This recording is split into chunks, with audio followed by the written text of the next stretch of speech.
Hello everybody, it's Violet here, and today what I want to do is kind of go over how to play the initiator Tejo. Tejo is like the most popular initiator right now.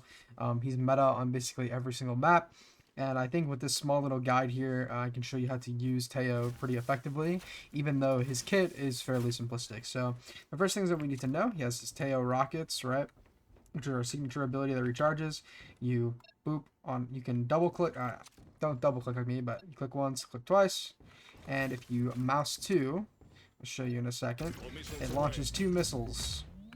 A single one of these can kill someone if they full stand the duration, but stacking them both on once does both of the damage markers, so it double ticks them. The Q ability is either a normal, just fly straight forward stun. The mouse 2, it bounces. And the C is a drone. This drone not only reveals them, but it suppresses them, which means that they can't use any abilities. It's a fairly long drone duration. The ultimate is pretty much an ultimate everyone knows at this point, Armageddon. You click once to initiate the start point, and then wherever you are holding your cursor towards, that's the direction that it will go. So as you can see, I did it like that, where it goes into a line. And yeah, Tejo's kit is fairly simplistic. So one thing that Tejo is really good at, especially on defense, is being able to stop pushes, right? It's basically kind of sitting back, playing towards passive positions, and once you hear them coming towards your sight, you can double rocket them to push them farther back. Or what I like to do is you put a rocket in the choke and a rocket out of the choke like this. So as they're coming out, they're taking damage from the first one, which is where you normally would put a molly, right? You throw a molly in front of the smoke in the choke because they can't go out of it. If you throw it in the choke, they have the chance to beat the timing and swing out on you. But this time, they literally just cannot go unless they are going to die. Because if they swing out, they stop to kill you. Even if they kill you, they are still going to get traded by your utility, right? So it's an easy one-for-one swap. And then if you put one back here, it pushes these guys even further back. So if you half commit and then they run out, they're still going to die. Basically putting them in just the worst position possible. Comboing this with your stun ability is pretty good, especially because the missiles have travel time. So if you do this, you can get it off decently quickly. It's definitely a lot easier to do, for example, if you're farther away. So let's say I'm denying the plant spot here, and I throw a missile here, and I throw a missile here. As the missile makes its first pop, I get a stun off, right? You can also do it differently, right? Where you do the stun first, and then missile, right? Most of the time, you're going to want to do the stun first. But if you are really panicked about just getting the guy off, you can do this. Boom, follow it up with a stun. Maybe even towards the direction that they have to go, right? So kind of think of it like this. You go for a stun, you go for missiles, you stun off this wall, it bounces here, this is the only place he can be, and you peek, you can kill him, right? The drone is really good for information, so let's say you or your teammates have absolutely nothing, but you're not taking any aggressive lines.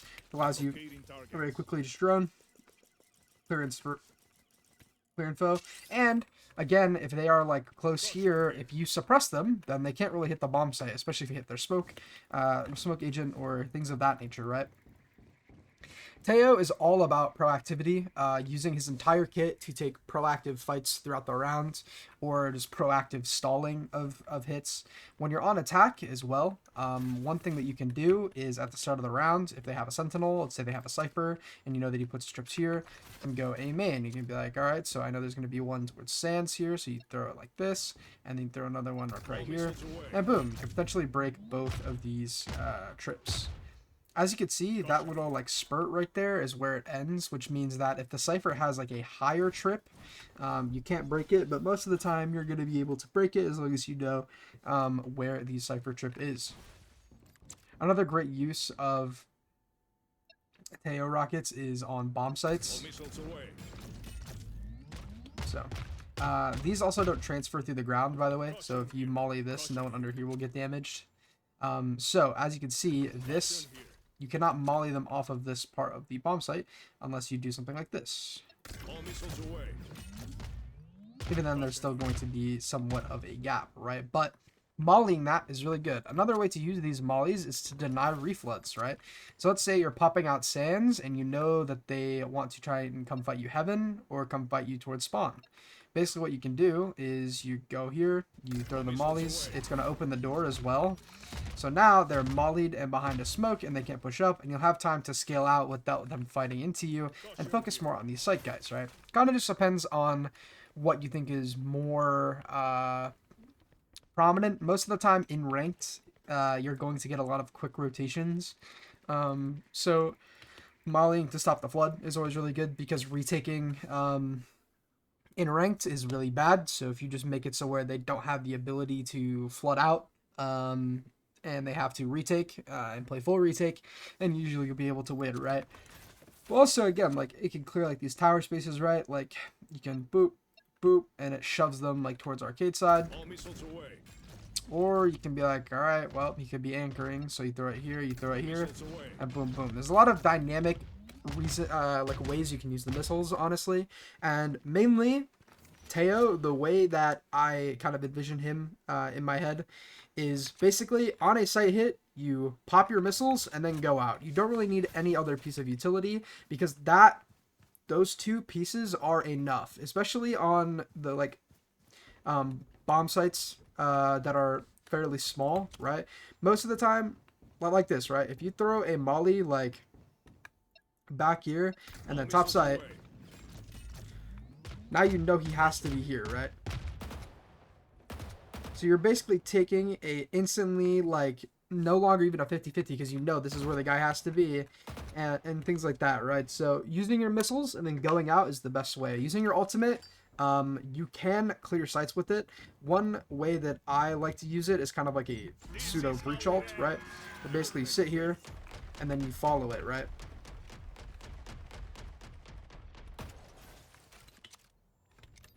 Another way you can use it is to just like pull like retakers into you, right? For example, you pop it like this. Now they have to come like a retake and fight into you. Or like you can clear like Sens, for example. Let's say there's a guy playing Sens.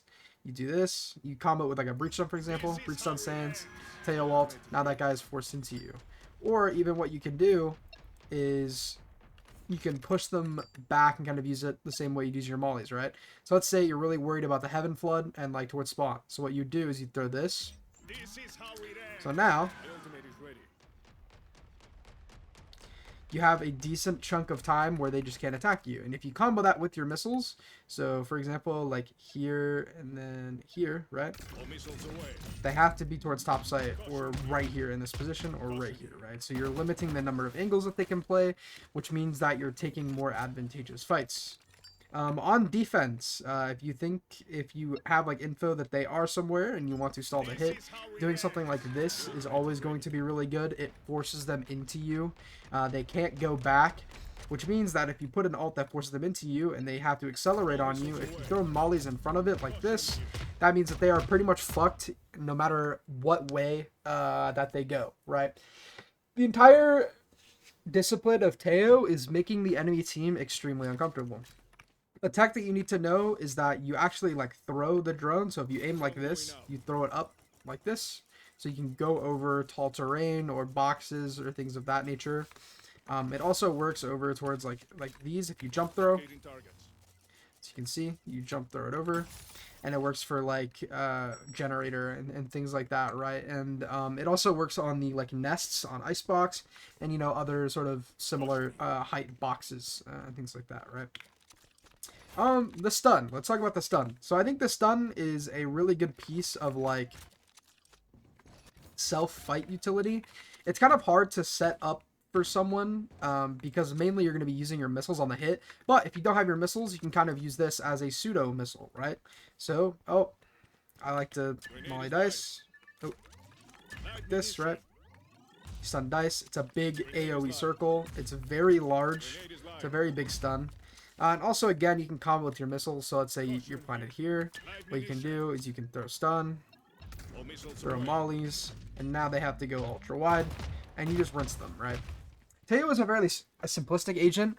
I don't really think I need to show too many more like texts. The main thing that I need you guys to understand about Tejo is do not try to util dump your kit, right? Use a single piece of util on a site exec. Don't try to use multiple. That's when your teammates need to fill in the gaps with like Rain of Flashes, Jet Dashes, like Omen Paranoias, Brim Mollies, things of that nature, right?